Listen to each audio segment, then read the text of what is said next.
Student study സെന്ററിന്റെ പുതിയ YouTube ചാനലിലേക്ക് എല്ലാവർക്കും സ്വാഗതം. ഇന്ന് നമ്മൾ ചർച്ച ചെയ്യപ്പെടാൻ പോകുന്നത് SSLCയുടെ സോഷ്യൽ സയൻസിലെ ആദ്യത്തെ ചാപ്റ്ററായ ലോകത്തെ സ്വാധീനിച്ച വിപ്ലവങ്ങൾ എന്ന പാഠഭാഗമാണ്. നമുക്കറിയാം നമ്മുടെ ലോകത്ത് നടന്നിട്ടുള്ള ഒരുപാട് വിപ്ലവങ്ങളെ കുറിച്ച്. ഈ പാഠഭാഗത്തിൽ പ്രധാനമായിട്ടും 4 വിപ്ലവങ്ങളെ കുറിച്ചാണ് നമ്മൾ പഠിക്കുന്നത്. ഒന്ന് അമേരിക്കൻ സ്വാതന്ത്ര്യ സമരം, ഫ്രഞ്ച് വിപ്ലവം, റഷ്യൻ വിപ്ലവം, ചൈനീസ് വിപ്ലവം. ഇതിൽ ഏറ്റവും ഇമ്പോർട്ടന്റ് ആയിട്ടുള്ള ഒന്നാണ് അമേരിക്കൻ വിപ്ലവം അല്ലെങ്കിൽ അമേരിക്കൻ സ്വാതന്ത്ര്യ സമരം എന്ന് പറയുന്നത്. എന്താണ് ഈ വിപ്ലവങ്ങൾ എന്ന് വെച്ച് കഴിഞ്ഞാല് ഒരു സമരം. എന്താണ് ഈ സമര രീതികൾ?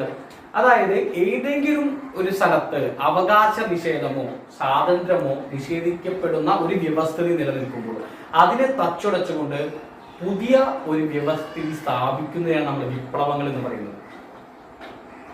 അപ്പോ അമേരിക്കൻ സ്വാതന്ത്ര്യ സമരത്തിന്റെ പ്രസക്തി എന്ന് പറയുന്നത് ആധുനിക ലോകത്തിൽ പിന്നീടുണ്ടായിട്ടുള്ള എല്ലാ വിപ്ലവങ്ങൾക്കും പ്രചോദനമായത് അമേരിക്കൻ സ്വാതന്ത്ര്യ സമരമാണ്. അമേരിക്കൻ സ്വാതന്ത്ര്യ സമരത്തെ കുറിച്ച് ഞാൻ വളരെ ചുരുക്കത്തിൽ നമുക്ക് അത്യാവശ്യം വേണ്ട പോയിന്റ്സ് മാത്രമാണ് ഇന്ന് ഞാൻ ക്ലാസ്സിൽ പറഞ്ഞു പോകുന്നത്. അപ്പൊ നമുക്ക് നോക്കാം അമേരിക്കൻ സ്വാതന്ത്ര്യ സമരം എന്താണെന്ന്. 16ാം നൂറ്റാണ്ടോടുകൂടി യൂറോപ്പിൽ നിന്നും വടക്കേ അമേരിക്കയിലേക്ക് ആളുകൾ കുടിയേറാൻ തുടങ്ങി. വടക്കേ അമേരിക്കയുടെ കിഴക്കൻ മേഖലയിലേക്ക് യൂറോപ്പിൽ നിന്നും ആളുകൾ കുടിയേറ്റപ്പെട്ടു. പ്രധാനമായും ഇംഗ്ലണ്ടിൽ നിന്നുള്ളവരായിരുന്നു ഈ കുടിയേറ്റക്കാർ. ഈ കുടിയേറ്റക്കാരുടെ പ്രധാന ലക്ഷ്യം എന്ന് പറയുന്നത് അമേരിക്കയിലെ കോളനികൾ സ്ഥാപിക്കുക എന്നുള്ളതായിരുന്നു. അമേരിക്കയിലെ ഇപ്രകാരം ഈ 16ാം നൂറ്റാണ്ടോടുകൂടി കുടിയേറിയവർ ഏകദേശം 18ാം നൂറ്റാണ്ടോടുകൂടി ആയപ്പോൾ തന്നെ ഇവർക്ക് ഒരു 13 കോളനികൾ സ്ഥാപിക്കാൻ പറ്റി. മാത്രമല്ല ഇവര് പ്രധാന ലക്ഷ്യം എന്ന് വെച്ച് കഴിഞ്ഞാല് അമേരിക്കയിലുള്ള അവിടുത്തെ അസംസ്കൃത വസ്തുക്കൾ പരമാവധി ശേഖരിക്കുകയും ചൂഷണം ചെയ്യുകയും മാത്രമല്ല അമേരിക്കയെ ഇവരുടെ കമ്പോള വിപണി, ഇവരുടെ ഉൽപ്പന്നങ്ങൾ വിറ്റഴിക്കാനുള്ള ഒരു കമ്പോളമാക്കി മാറ്റുക എന്നതുമായിരുന്നു പ്രധാന ലക്ഷ്യം. എന്താണ് ഈ കോളനികൾ എന്ന് പറഞ്ഞു കഴിഞ്ഞാല് സാമ്പത്തികപരമായും സൈനികപരമായും ഭരണപരമായും ഒരു രാജ്യം അല്ലെങ്കിൽ ഒരു രാജ്യം നിയന്ത്രണം സ്ഥാപിക്കുന്ന പ്രദേശത്തെയാണ് നമ്മൾ എന്ത് പറയാ കോളനികൾ എന്ന് പറയുന്നത്. അപ്പോ അമേരിക്കയിലെ 18ാം നൂറ്റാണ്ടോടുകൂടി ആയപ്പോഴേക്കും എന്തുപറ്റി ഈ ഇംഗ്ലണ്ടുകാർക്ക് 13 കോളനികൾ സ്ഥാപിക്കാൻ കഴിയും. ഈ അസംസ്കൃത വസ്തുക്കളുടെ ചൂഷണവും അവരുടെ ഉൽപ്പന്നങ്ങൾ വിറ്റഴിക്കാനുള്ള കമ്പോളമാക്കി മാറ്റിയ വഴി ഒരുപാട് വ്യാപാര നിയന്ത്രണങ്ങളും നിയമങ്ങളും അമേരിക്കയുടെ മേൽ അടിച്ചേൽപ്പിച്ചു.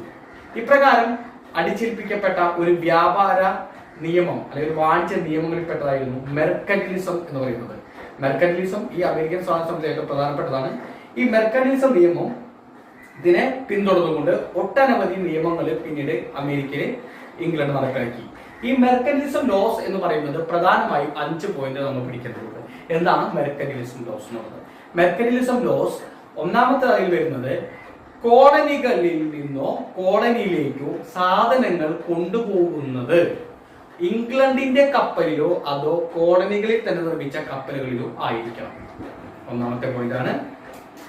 കോളനികളിൽ നിന്ന് സാധനങ്ങൾ കൊണ്ടുപോകുന്നതും വരുന്നതും ഒക്കെ ഇംഗ്ലണ്ടിന്റെ കപ്പലിലോ അല്ലെങ്കിൽ തന്നെ ആ കോളനിയിൽ നിർമ്മിച്ചിട്ടുള്ള കപ്പലിലോ ആയിരിക്കണം.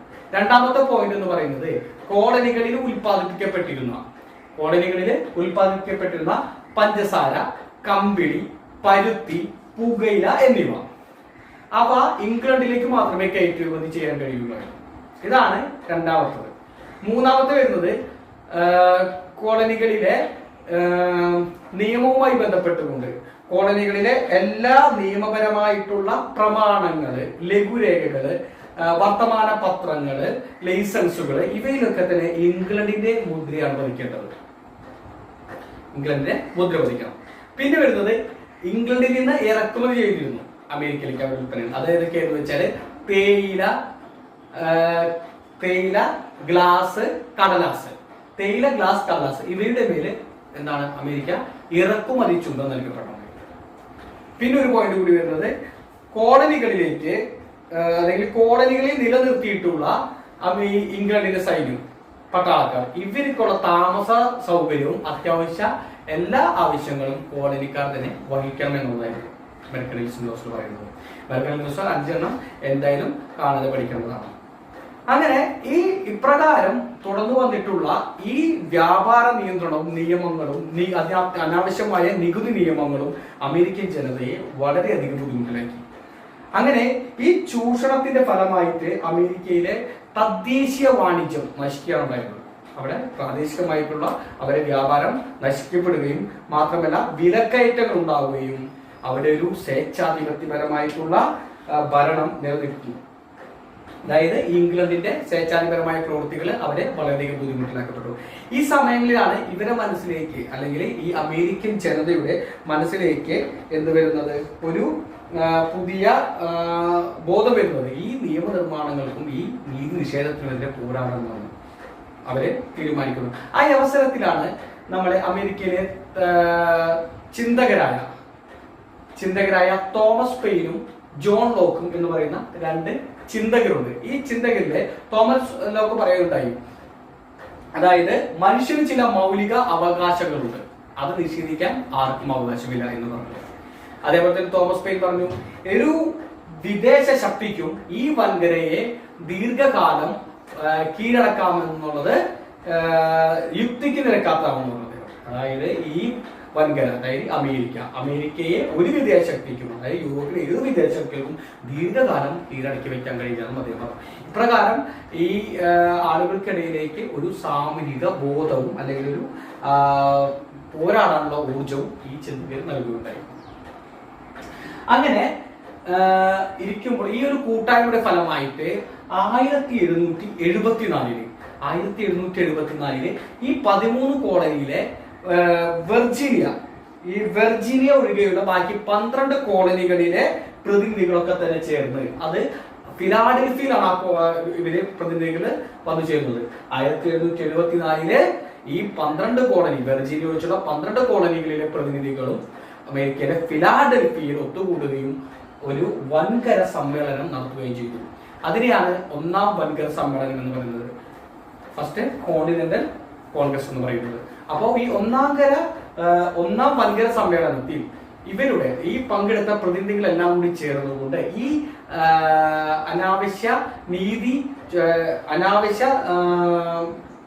അനാവശ്യമായിട്ടുള്ള നികുതി ചുമത്തുന്നതിനും ഈ വ്യാപാര നിയന്ത്രണങ്ങളും ഒക്കെ തന്നെ ഇവരുടെ മേൽ നിന്ന് എടുത്തു കളയണമെന്ന് ആവശ്യപ്പെട്ടുകൊണ്ട് ഇംഗ്ലണ്ടിലെ രാജാവിന് ഒരു നിവേദനം സമർപ്പിക്കുകയുണ്ടായി. അപ്പോൾ 1774 തുടങ്ങുകയാണ് ഒന്നാം വൻകര സമ്മേളനം. 74 ഒന്നാം വൻകര സമ്മേളനത്തിന്റെ പ്രത്യേകത എന്ന് വെച്ച് കഴിഞ്ഞാൽ 12 കോളനികളെ പ്രതിനിധികൾ ഫിലാഡൽഫിയയിൽ ചേരുകയും വ്യാപാര നിയന്ത്രണങ്ങളും അനാവശ്യ നികുതികളും എടുത്തു കളയണമെന്ന് ആവശ്യപ്പെട്ടുകൊണ്ട് ഇംഗ്ലണ്ടിലെ രാജാവിന് നിവേദനം കൊടുക്കുകയും ചെയ്തു. ഈ രാജാവ് എന്ത് ചെയ്തു, ഈ നിവേദനം പാടെ കീറിക്കളയുകയും പകരം ഇവരെ അടിച്ചമർത്താനായിട്ട് സൈന്യത്തെ അയക്കുകയും ചെയ്തു. അതോട് കൂടിയിട്ട് ഒരു തുറന്ന യുദ്ധത്തിന് അത് അമേരിക്കയും നമ്മുടെ ഇംഗ്ലണ്ടും തമ്മിലുള്ള ഒരു യുദ്ധത്തിന് കാരണമായി. അങ്ങനെ പിന്നെ വരുന്നത് 1775 75 രണ്ടാം വൻകര സമ്മേളനം ആരംഭിച്ചു. രണ്ടാം വൻകര സമ്മേളനം ഒരു കൊല്ലം കഴിയുമ്പോൾ രണ്ടാം വൻകര സമ്മേളനത്തിന്റെ പ്രധാന കാര്യം നമ്മൾ ഓർത്തു വെക്കേണ്ടത്, അതിലാണ് ആദ്യമായിട്ട് ഈ പ്രതിനിധികളുടെയൊക്കെ തന്നെ തലവനായിട്ട് ജോർജ് വാഷിംഗ്ടൺ തെരഞ്ഞെടുക്കുന്നത്. രണ്ടാം വൻകര സമ്മേളനത്തിൽ അതേ സമയത്ത് തന്നെയാണ് നമ്മുടെ ചിന്തകനായ തോമസ് പെയിൻ കോമൺ സെൻസ് എന്ന് പറയുന്ന ഒരു ലഘുരേഖ ഇറക്കുകയും എന്നിട്ട് അതിൽ പറയുന്നത് അമേരിക്കയെ സംബന്ധിച്ച് ഇംഗ്ലണ്ടിൽ നിന്ന് എന്നേക്കുമായി വേർപിരിയുകയാണ് ഏറ്റവും വിവേകമായ പ്രവൃത്തി എന്ന് അദ്ദേഹം പറഞ്ഞു. ആ ലഘുരേഖയിൽ അപ്പോൾ തോമസ് പെയിന്റെ ലഘുരേഖയുടെ പേരെന്താണ്? Common sense. അതിൽ അദ്ദേഹം പറഞ്ഞത് ഇംഗ്ലണ്ടിൽ നിന്നും അമേരിക്ക എന്നേക്കുമായി വേർപിരിയുകയാണ് ഏറ്റവും വിവേകമായ പ്രവൃത്തി എന്ന് പറഞ്ഞു. അതാണ് രണ്ടാം സമ്മേളനത്തിൽ ആലോചിക്കേണ്ടത്. മൂന്നാം സമ്മേളനം 1776 1776 ലോക പ്രശസ്തമായ സ്വാതന്ത്ര്യ പ്രഖ്യാപനം നടത്തുന്ന അമേരിക്ക. ലോക പ്രശസ്തമായ സ്വാതന്ത്ര്യ പ്രഖ്യാപനം, ഓപ്പറേഷൻ ഒരു സ്വാതന്ത്ര്യ പ്രഖ്യാപനം നടത്തുകയാണ്. ഈ സ്വാതന്ത്ര്യ പ്രഖ്യാപനം നടത്തുന്നതോടൊപ്പം തന്നെ നമ്മൾ ആലോചിക്കേണ്ട ഒരു കാര്യം, ഈ സ്വാതന്ത്ര്യ പ്രഖ്യാപനത്തോടനുബന്ധിച്ച് ഇവര് ഓരോ ആശയങ്ങൾ, ഒരു ഡിക്ലറേഷൻ ഉണ്ടാക്കി. അത് എന്തൊക്കെയാണെന്ന് വെച്ച് കഴിഞ്ഞാല് ആ പ്രഖ്യാപനത്തിലെ പ്രധാനപ്പെട്ട പോയിന്റ് വെച്ചാൽ മനുഷ്യരെല്ലാവരും തുല്യരാണ്, എല്ലാവർക്കും ചില അവകാശങ്ങളുണ്ട്, ആ ഏതു ഭരണകൂടവും ആ അവകാശങ്ങളെ കാത്ത് സൂക്ഷിക്കുവാൻ നിർബന്ധമാണ്. അല്ലെങ്കിൽ എല്ലാ ജനങ്ങൾക്കും അവരുടെ ഭരണകൂടത്തിന് രൂപീകൃതമാകുന്നതിൽ വലിയ പങ്ക് വഹിക്കാനുണ്ട്. അപ്രകാരമുള്ള ഒരു നമ്മളെ ടെസ്റ്റിൽ കൊടുത്തിട്ടുണ്ട് കേട്ടോ ഭാഗം. അപ്പോ ഈ സമര പ്രഖ്യാപനം നിങ്ങൾ ആലോചിച്ച് വയ്ക്കണം. ഈ സമര പ്രഖ്യാപനം തോമസ് ജെഫേഴ്സൺ ബെഞ്ചമിൻ ഫ്രാങ്ക്ലിനാണ് ഈ പ്രഖ്യാപനം നടത്തിയത്. അതേപോലെ ഇതോട് കൂടിയിട്ട് ഇംഗ്ലണ്ട് കോളനിക്കാരും തമ്മിലുള്ള അമേരിക്കൻ കോളനിക്കാരും തമ്മിലുള്ള യുദ്ധം വളരെ മൂർച്ഛിക്കുകയും 1781 ആ യുദ്ധം അവസാനിക്കുകയും ചെയ്തു. 1781 യുദ്ധം അവസാനിച്ചെങ്കിലും 1783 പാരീസ് ഉടമ്പടി പ്രകാരമാണ് ഈ 13 കോളനികൾക്കും എന്ത് കിട്ടുന്നത്, സ്വാതന്ത്ര്യം കിട്ടുന്നത്. അങ്ങനെ 1771 പാരീസ് ഉടമ്പടി പ്രകാരം അമേരിക്ക സ്വതന്ത്രമായ ഒരു രാജ്യമായി മാറുകയാണ് ചെയ്തത്. അങ്ങനെ ആദ്യമായി അമേരിക്കയുടെ പ്രസിഡന്റായി ജോർജ് വാഷിംഗ്ടനെ തെരഞ്ഞെടുക്കുകയും ചെയ്തു. അമേരിക്കയുടെ പ്രഥമ പ്രസിഡന്റായിട്ട് ജോർജ് വാഷിംഗ്ടൺ തെരഞ്ഞെടുത്തു. അതേപോലെ തന്നെ ലോകത്താദ്യമായി എഴുതപ്പെട്ട ഒരു ഭരണഘടനയാണ് അമേരിക്കൻ ഭരണഘടന. ഈ എഴുതപ്പെട്ട ഭരണഘടന എഴുതിയിട്ടുള്ളത് ജെയിംസ് മാഡിസൺ ആണ്. ജെയിംസ് മാഡിസൺ ആണ് അമേരിക്കയുടെ ഭരണഘടന എഴുതിയിട്ടുള്ളത്. അപ്പൊ ഇതൊക്കെ ഒരു പ്രധാന പോയിന്റ് ആണ്. പിന്നെ ഈ അമേരിക്കൻ വിപ്ലവത്തിന്റെ അനന്തര ഫലങ്ങൾ എന്താണെന്ന് ചിലപ്പോൾ ചോദിക്കാറുണ്ട് 2 മാർക്കൊക്കെ. അമേരിക്കൻ വിപ്ലവത്തിന്റെ അനന്തര ഫലങ്ങൾ എന്ന് പറയുന്നത് ലോകത്ത് പിന്നീട് വന്നിട്ടുള്ള എല്ലാ സ്വാതന്ത്ര്യ സമരങ്ങൾക്കും അല്ലെങ്കിൽ എല്ലാ വിപ്ലവങ്ങൾക്കും തന്നെ പ്രചോദമായത് അമേരിക്കൻ സ്വാതന്ത്ര്യ സമരമാണ്. അതേപോലെ തന്നെ ഒരു റിപ്പബ്ലിക്കൻ ഭരണരീതി എന്ന ഒരു ആശയം ഉണ്ടായി. റിപ്പബ്ലിക്കൻ ഭരണരീതി.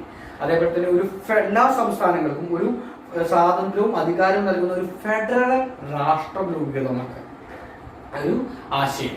ഒരു ഫെഡറൽ രാഷ്ട്രം, എല്ലാവർക്കും അവകാശം സ്വാതന്ത്ര്യം, ഒരു ഫെഡറൽ രാഷ്ട്രം എന്ന ഒരു ആശയത്തിൽ രൂപീകൃതമായി. പിന്നെ അതിൽ പറയാനുണ്ടെങ്കിൽ വേറൊരു കാര്യം കൂടിയുണ്ട്. മനുഷ്യാവകാശ പ്രവർത്തനങ്ങൾക്ക് മാതൃകയാകാനും അമേരിക്കൻ സ്വാതന്ത്ര്യ സമരത്തിൽ കഴിയും. അപ്പോൾ ഞാനൊന്ന് ഓടിച്ചു വേഗം പറയാം. 16-ാം നൂറ്റാണ്ടോടുകൂടി വടക്കേ അമേരിക്കയിലേക്ക് യൂറോപ്യനിൽ നിന്നും കുടിയേറ്റക്കാർ വന്നു തുടങ്ങി. അവരുടെ പ്രധാന ലക്ഷ്യം അമേരിക്കയിലെ അസംസ്കൃത വസ്തുക്കൾ ചൂഷണം ചെയ്യുകയും കൊള്ളടിക്കുകയും അവരുടെ പ്രധാന ഉൽപ്പന്നങ്ങൾ വിറ്റഴിക്കാനുള്ള ഒരു വിപണിയായിട്ട് അമേരിക്കയെ മാറ്റുക എന്നതുമായിരുന്നു. 16-ാം നൂറ്റാണ്ടിൽ വന്നവര് 18-ാം നൂറ്റാണ്ടായപ്പോൾ ഏകദേശം 13 കോളനികളോളം അമേരിക്കയിൽ സ്ഥാപിക്കുകയുണ്ടായി. കടുത്ത വ്യാപാര നിയമങ്ങളും നടപ്പിലാക്കി. മെർക്കന്റിലിസം എന്നാണ് ഈ വ്യാപാര നിയന്ത്രണത്തെയും നിയമത്തെ അറിയപ്പെടുന്നത്. മെർക്കന്റിലിസം ലോസ് ഉണ്ട്. എന്താണ് മെർക്കന്റിലിസം നിയമങ്ങൾ എന്ന് പറഞ്ഞത്? മെർക്കന്റിലിസം നിയമങ്ങൾ എന്ന് പറഞ്ഞാൽ 5 പോയിന്റ് ഉണ്ട്. അതിൽ ഒന്നാമത്തത്, കോളനിയിൽ നിന്നുള്ള സാധനങ്ങൾ, കോളനിയിലേക്കോ കോളനികളിൽ നിന്നോ കൊണ്ടുപോകുന്ന സാധനങ്ങൾ എല്ലാം തന്നെ ഇംഗ്ലണ്ടിന്റെ കപ്പലുകളിലോ അതോ കോളനിയിൽ നിർമ്മിച്ച കപ്പലുകളിലോ കൊണ്ടുപോകാൻ പാടുള്ളൂ എന്നതായിരുന്നു. രണ്ടാമത്തത്, കോളനിയിലെ എല്ലാ നിയമ പ്രമാണങ്ങളിലും ലഘുരേഖകളിലും വർത്തമാന പത്രങ്ങളിലും ലൈസൻസുകളിലും ഇംഗ്ലണ്ടിന്റെ മുദ്ര പതിക്കണം. മൂന്നാമത്തെ പോയിന്റ്, അമേരിക്കയിൽ ഉത്പാദിപ്പിക്കപ്പെടുന്ന പഞ്ചസാര, കമ്പളി, പരുത്തി, പുകയില എന്നിവ ഇംഗ്ലണ്ടിലേക്ക് മാത്രമേ കയറ്റുമതി ചെയ്യാൻ കഴിയുകയുള്ളൂ. പിന്നെ വരുന്നത്, ഇംഗ്ലണ്ടിൽ നിന്ന് ഇറക്കുമതി ചെയ്യപ്പെടുന്ന തേയില, കടലാസ്, ഗ്ലാസ് എന്നിവയ്ക്ക് ഇറക്കുമതി ചുങ്കം നൽകണം. പിന്നെ ലാസ്റ്റ് പോയിന്റ്, ഫിഫ്ത്ത്, കോളനികളില് ഇംഗ്ലണ്ട് നിർത്തിയിട്ടുള്ള ആ പട്ടാളക്കാർക്ക് അല്ലെങ്കിൽ സൈന്യത്തിന് എല്ലാ ചെലവുകളും വഹിക്കേണ്ടത് കോളനി തന്നെയാണ്. അതാണ് അമേരിക്കൻ ലോസ്. അത് പറയും. അതിനുശേഷം അവരെ ഇത്തരത്തിലുള്ള വ്യാപാര നിയന്ത്രണങ്ങളും നിയമങ്ങൾക്കെതിരെയും ഇവരെ സമരം ചെയ്യാനായിട്ട് അമേരിക്കൻ ജനതയുടെ ഒരു പ്രധാന കാര്യം എന്ന് വെച്ചാൽ പ്രാതിനിധ്യമില്ലാതെ നികുതിയില്ല. 18-ാം നൂറ്റാണ്ടിൽ മുഴങ്ങിക്കേട്ടിട്ടുള്ള ഒരു പ്രധാനപ്പെട്ട മുദ്രാവാക്യമാണ് പ്രാതിനിധ്യമില്ലാതെ നികുതിയില്ല. ജെയിംസ് ഓട്ടിസ് ആണത്. ഈ പ്രാതിനിധ്യമില്ലാതെ നികുതിയില്ല എന്ന് അമേരിക്കൻ ജനതയെ പറയാൻ അല്ലെങ്കിൽ അവരെ അത് പറഞ്ഞ് പോരാടാൻ പ്രേരിപ്പിച്ചിട്ടുള്ള ഒരുപാട് പേരുണ്ട്. അതിൽ പ്രധാനപ്പെട്ട ചിന്തകരാണ് ജോൺ ലോക്കിന്റെ തോമസ് പെയിൻ. അവരുടെ കോഴ്സ് ഞാൻ നേരത്തെ പറഞ്ഞു. അതിനുശേഷം ആലോചിക്കേണ്ടതാണ് 1774 ഒന്നാം വൻകര സമ്മേളനം. ആലോചിക്കണം. 1774 13 കോളനിയിലെ ഒരു കോളനി വെർജീനിയ ഒഴിച്ച് 12 കോളനികള് ഫിലാഡൽഫിയയില് ഒത്തുചേരുകയും ഇംഗ്ലണ്ട് രാജാവിന് നിവേദനം നൽകുകയും ചെയ്തു. വ്യാപാര നിയന്ത്രണങ്ങളും അനാവശ്യ നികുതി ചുമത്തലും ഒഴിവാക്കണമെന്ന് ആവശ്യപ്പെട്ടിട്ടുണ്ട്. അവിടെ നിന്നാണ് എന്ത് വരുന്നത്, ഈ കോളനികളും ഇംഗ്ലണ്ടും തമ്മിലുള്ള യുദ്ധം ആരംഭിക്കുന്നത്. രണ്ടാമത്തെ 1775 രണ്ടാം വൻകര സമ്മേളനം. സമ്മേളനത്തിലാണ് ജോർജ് വാഷിംഗ്ടനെ ഈ സമ്മേളനത്തിന്റെ കോൺഗ്രസിന്റെ തലവനായിട്ട് തെരഞ്ഞെടുക്കുന്നത്. അതുപോലെ തന്നെ കോമൺ സെൻസ് എന്ന് പറയുന്ന ഒരു ലഘുരേഖ തോമസ് പെയിന്റെ അദ്ദേഹം ഇറക്കി. അതിൽ പറഞ്ഞത് കോട്ടെന്തായിരുന്നു, എന്നേക്കുമായിട്ട് അമേരിക്ക ഇംഗ്ലണ്ടിൽ നിന്നും വേർപിരിക്കുകയാണ് യുക്തിക്ക് ഉചിതമെന്ന് അദ്ദേഹം പറഞ്ഞത്. 1776 മൂന്നാം വൻകര സമ്മേളനത്തിലാണ് പ്രശസ്തമായ സ്വാതന്ത്ര്യ സമര പ്രഖ്യാപനം. അതില് സ്വാതന്ത്ര്യ സമര പ്രഖ്യാപനത്തിൽ പറഞ്ഞിട്ടുള്ള കാര്യങ്ങൾ ടെസ്റ്റ് നോക്കണം. തോമസ് ജെഫേഴ്സൺ, ബെഞ്ചമിൻ ഫ്രാങ്ക്ലിൻ എന്നിവരാണ് ആ പ്രഖ്യാപനത്തിന്റെ പിന്നിൽ. അവിടെ നിന്നാണ് കോളനി അമേരിക്കൻ തമ്മിൽ യുദ്ധം ആരംഭിക്കുന്നത്. 1781 യുദ്ധം അവസാനിച്ചു. 1789 പാരീസ് ഉടമ്പടി. ആദ്യമായി എഴുതപ്പെട്ട ഭരണഘടന അമേരിക്കയിലാണ്, ഭരണഘടന ഇന്ത്യയാണ്, ജെയിംസ് മാഡിസൺ. അപ്പൊ നിങ്ങൾ ഇത്രയും പഠിച്ചു വയ്ക്കാം, ബാക്കി നമുക്ക് നാളെ നോക്കാം. Okay, thank you.